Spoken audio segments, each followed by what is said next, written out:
Hey, Hal, Randy Roth here. You know, so often we're told, there's a rapture, and and people that tell us know that the term doesn't exist in the Word of God. When Jesus was asked about his return in Matthew 24:3, he responds by first saying, "Take heed that no man deceive you." John also warns us of the deception in 1 John 2:18 and 19, as does Paul in 2 Thessalonians 2:2. And Peter also tells us that those who twist Paul's teaching on this matter do so with all of Scripture before calling them wicked and telling us not to fall from our own steadfastness. This is 2 Peter 3, verses 15 through 17. So John tells us in 1 John 2:4 that those who say that they are Christ's and do not follow his commands, they are liars. So if Jesus tells us to take heed, as the very first thing, take heed that no man deceive you concerning this issue, then the number one thing that we need to be concerned with is the deception of man. So if the concept of a rapture doesn't exist in the Word of God. Oh, wait, no, it does. Look, it was in the Latin. No, the Latin is a verb. A verb is an action. And then a noun is what the term rapture is used for, a name for an event. Big difference. See, Paul, the Greek is the term harpazo. Paul was harpazo by the Romans and hauled to prison. Did he experience the rapture? No. Because harpazo isn't a name for an event. It's not a noun. It's an action. Harpazo is still used in Greek today, mostly to show people how people are robbed or mugged or kidnapped or raped by force, because that's what the term means, to take forcefully. So, how do you come up with the concept of a rapture? Well, Jesus, after he warned us, he told us he comes like a thief in the night when the earth is destroyed. That's Matthew 24, verses 35 through 43. He says, Heaven and earth will pass away, but my words will not pass away. And of that day, which day? The day earth passes away, not the day a fabricated rapture occurs. But everyone, the rapture says, oh, well, no man knows the day or the hour of a rapture. And it's like, no, no man knows the day or the hour of when the earth is destroyed. And Jesus then continues to say, and of that day, the event, and then he presents the events that happen at that day. One will be taken, another will be left, and he comes as a thief in the night. If Jesus comes as a thief in the night when the earth is destroyed, he can't come as a thief in the night 7 years prior at a rapture event conjured out of thin air to suggest that there's a countdown to when the earth is destroyed. Jesus is repeating the Old Testament, Job 14:12. Man dies and does not rise again until the heavens are no more. Jesus tells us over and over again in John chapter 6, verse 39, 40, 44, 54, in chapter 11, in chapter 12, that the resurrection of the dead happens on the last day. When is the last day? Well, if you look in Revelation, we're declared that time is no more. The mysteries of God are finished. Jesus now rules and reigns forevermore at this one event. He rewards everyone according to their works, and he destroys those who destroy the earth. So at this particular event, which happens to be the seventh trumpet, it is the last day. It is the end. when Jesus rewards everyone according to their works. You don't reward somebody according to their works before they finish doing the work. Time is no more. It's the last day. Jesus destroyed those who destroyed the earth. So Jesus comes like a thief in the night when the earth is destroyed. This list of events that occurs at the seventh trumpet, which are listed in Revelation 10, 4 through 7, and Revelation 11, verses 15 through 18. Paul also notes these events in 1 Corinthians 15, verses 23 and 24, when he declares Christ comes. Okay? So what we have is excuse me, I have a visitor. We have an event that shows finality. Everything is the end. So then you ask, well, how does that happen then if Revelation has several events listed after that?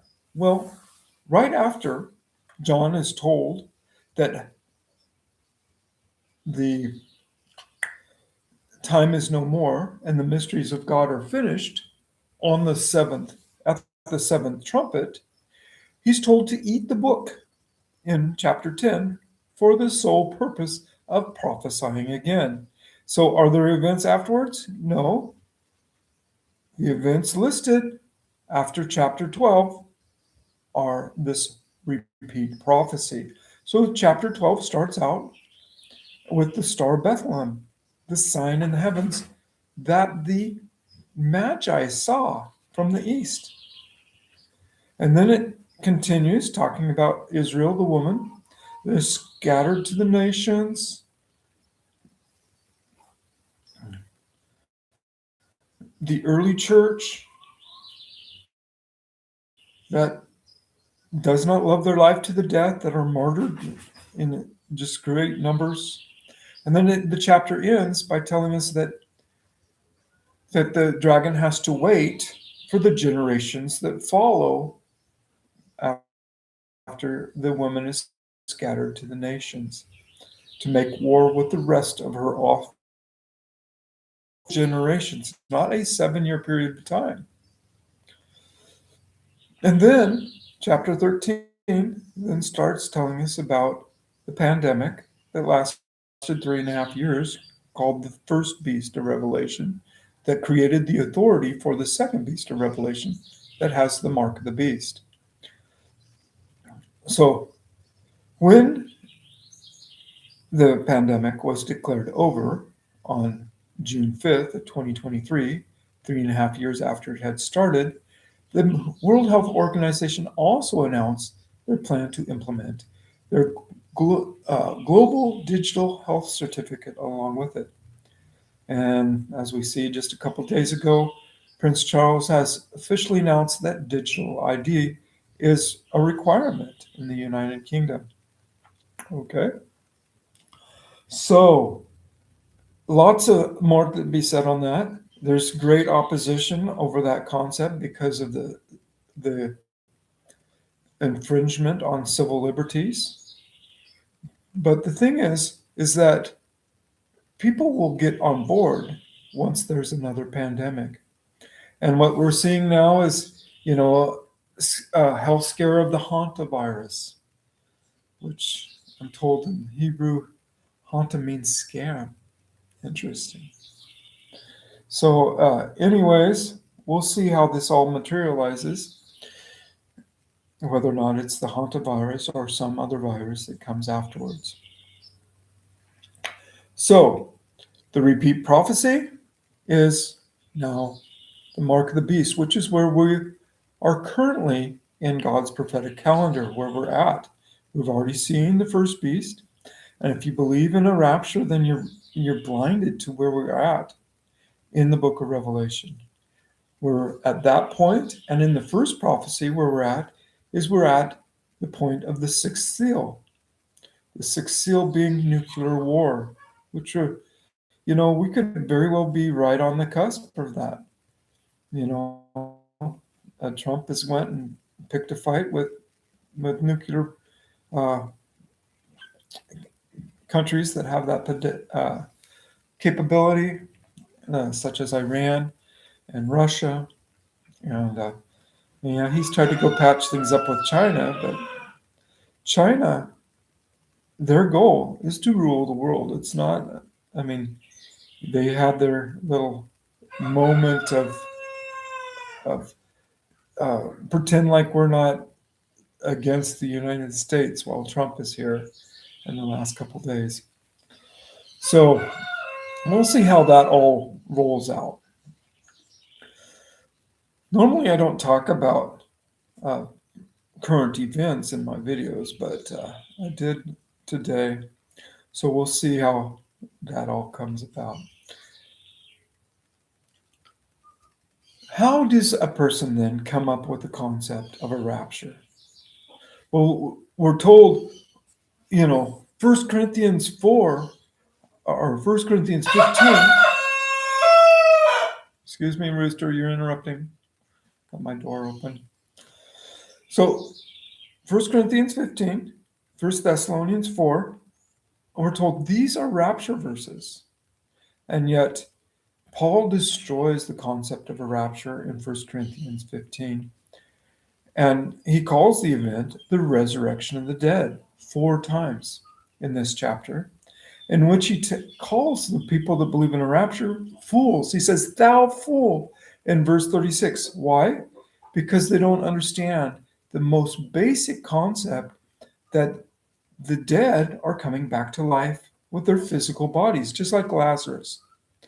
And then so he goes on and mentions the terrestrial realm, the terrestrial body, verse 40, the physical body, verse 44, the flesh and blood body, verse 50. This is the terrestrial realm body that we leave on earth when we die. 2 Corinthians 5:8. To be absent from the body is to be present with the Lord. And it's the same body that the dead are coming back to get. And so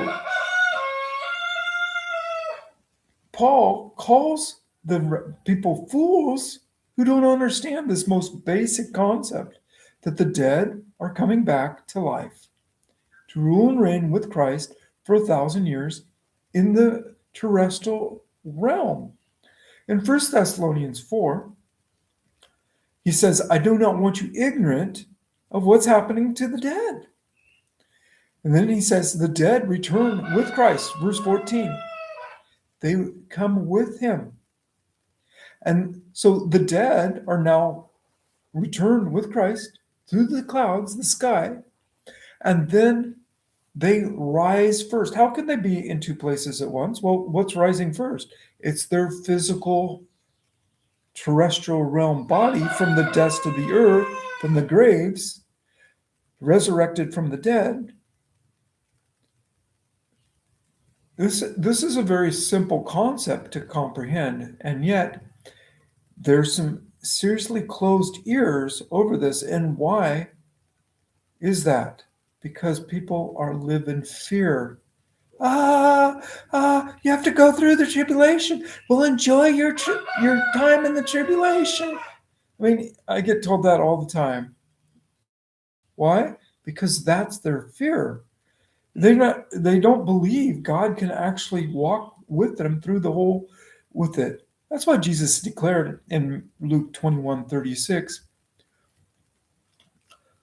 "Pray always that you may be counted worthy to escape all that is coming upon the earth." It's not a form of a rapture, because if it were, then you would be praying always to be counted worthy to be saved. And we cannot be counted worthy. Salvation is not through works. Okay? However, praying always, Jesus is offering a relationship with him.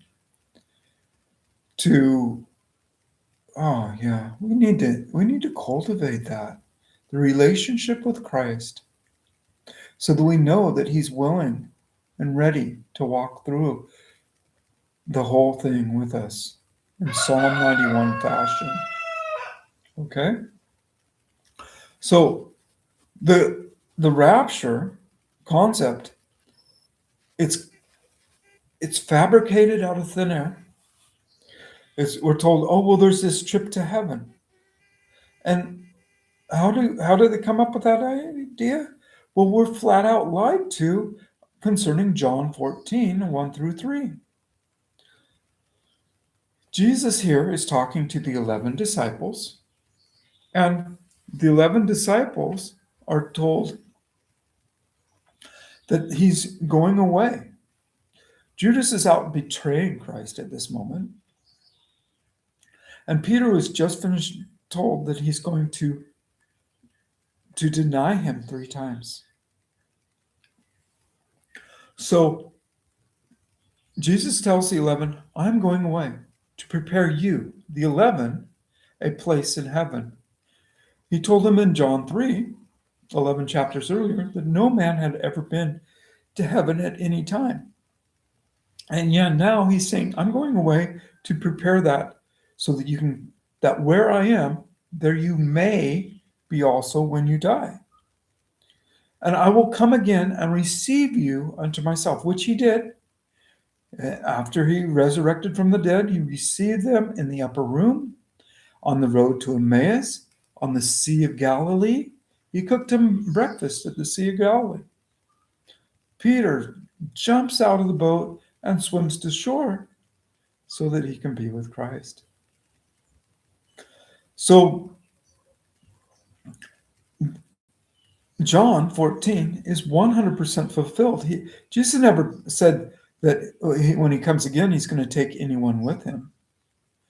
And he never promised anybody but the 11 a place in heaven, a mansion in heaven. Sure, we'd like to believe that that's for everyone and that we have one, and that's a nice thought. But the promise here is to the 11 disciples. The passage is 100% fulfilled. And so if this passage were about a rapture, that Jesus said, well, I'm going to come again and take everyone to heaven, then he flat out lied to the people that he was directly speaking to. Are you getting that? If the passage was about a rapture to heaven, then Jesus lied to those he was talking to. And Paul also tells us in 1 Corinthians 15 that the resurrected from the dead do not go to heaven. So he tells, after calling the rapturous fools in verse 36, he tells us that the dead, how they're getting resurrected, their physical earth suit is being returned to them so that they can now rule and reign forevermore. Oh, wait a minute. It says they're changed from corruptible to incorruptible. Yes, it is. Verse 42 and verse 52 repeat, and it says the dead only are changed in this manner. Corruption is defined as rotting in the grave, Acts 2:30. That's why many versions use the term perishable and imperishable, because that's what it's talking about. Bodies that can rot in the grave. They're changed to bodies that are no longer rotted in the grave. They're renewed. So they say, oh, well, no, the dead get glorified bodies. No, the dead are already in glory when they died, and they already have their glorified bodies, Philippians 3:18 through 20. And they're not coming back to get what they already have, but they're coming back to get what they left on earth when they died, which is their physical body. So it's important to understand the deception of a rapture. The deception of a rapture, what did they use? Oh, well, the last time I heard it preached in the pulpit, in fact, I got kicked out of that church that day, is the preacher, I got kicked out because I afterwards, out on the curb, I presented leaflets to those exiting the church of what I wrote on the deceptions. I think it was like the 25 lies that must be taught in order to teach a rapture. And I gave it to the people exiting the church, which was totally legitimate. I was not on church property. I was outside, and I gave it to those so that they might have ears to hear. And the pastor came and kicked me out of the church as if he had the authority to do so. But, anyways, that was in Panama City, Panama.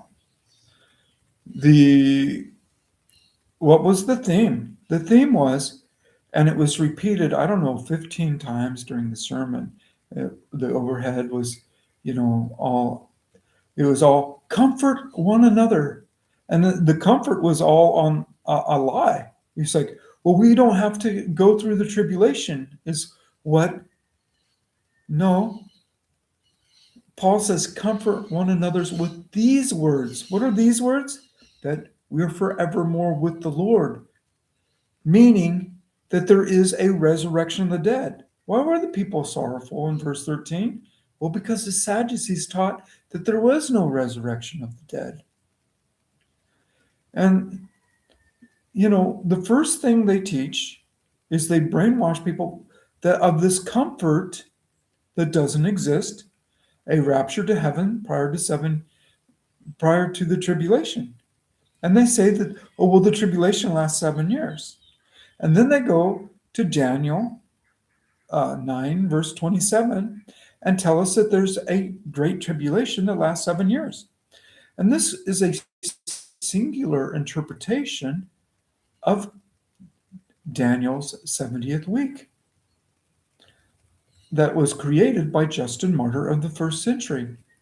Now, why is that significant? Well, because Daniel was told to seal up the book until the time of the end, when there would be mass transportation and when there would be the internet and AI.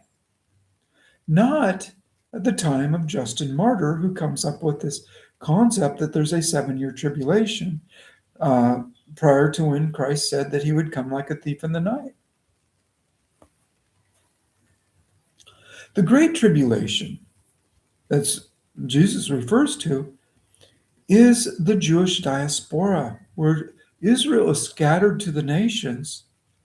As the time of Jacob's trouble notes, it's a 2-chapter prophecy, Jeremiah 30 and 31. It's the worst time ever for Israel, in which Israel is scattered to the nations, as verse 10 through the end of the chapter show, and then later gathered, which happened starting in 1948, when Israel got her land back.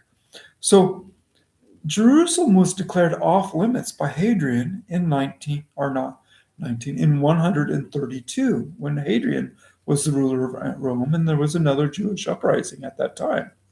So this is a generation well past the 70 AD. And Jesus never used the term generation. He spoke Aramaic.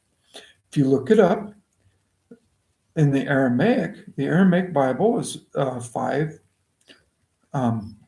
chapters that were written in Aramaic: Matthew, Mark, Luke, and Acts. And it's called the Peshitta. And you can look it up online, Peshitta, Peshitta.org. And you can type in Matthew 24, verse 34, and look and see that the word generation is not what's used, but rather tribe. Jesus is noting that this tribe, this nation, this people of Israel will not pass away until all these things are fulfilled. He is recognizing the Jewish diaspora, in which Israel was scattered to the nations, which occurred over many generations. See, the Aramaic term can be translated in multiple ways. One is generation. And so when Jesus is saying, you wicked and perverse generation, well, people say, oh, well, it's a period of time. This particular No, it's been going on for a while. It's Jesus saying, "This, you wicked and perverse people," because that's what the term in Aramaic means. And yet it gets translated as generation in every account of the Greek, and it doesn't recognize that it, it has multiple meanings in the Aramaic. And so as a result, there are multiple doctrines created over this one singular term, and one being the most prominent being preterism, partial preterism. We got uh, victorious eschatology. What do we got? A little season is the name of another one, which I just came across recently, which is so. I mean, if you study that one out, the fantasy land just goes on that one. Anyways, so in order to teach a rapture, a person must reject Christ. Christ tells us he becomes like a thief in the night when the earth is destroyed. The rapturist tells us that Jesus comes 7 years prior to when Jesus told us that he would come. So you must believe Jesus to be saved. You must obey Christ, who told us that to take heed that no man deceive us. And if you're not doing that and you believe in every whim of doctrine, which is what the rapture concept is, it's a fanciful doctrine created by man to reject Christ, comes from dispensationalism, which is the art of rejecting Christ. How can I say that? Well, dispensationalism is the idea that we no longer live in the dispensation, gospel, teaching, message of Christ, but that of Paul, as if Paul is now the way, the truth, and the life, and somehow we can make it to the Father through this mere man. The fundamental foundation of a cult is a rejection of God to replace him with man. So, with the cult of dispensationalism, the replacement is Jesus with Paul. Paul tells us, he never taught a different gospel. He tells us, follow me as I follow Christ, 1 Corinthians 11:1, and tells us that when Christ returns in 2 Thessalonians 1:8, that he will destroy those who do not adhere to the gospel of Jesus Christ. Dispensationalists tell us that they teach a completely different gospel of Jesus Christ, but they don't understand that Paul taught the exact same gospel. And so therefore they say, oh, well, we teach the gospel of Paul, when they lie and do not teach the gospel of Paul, but a different gospel altogether, which have made videos recently on that. If you're interested, look them up. All right. I hope this is helpful. Take care. God bless.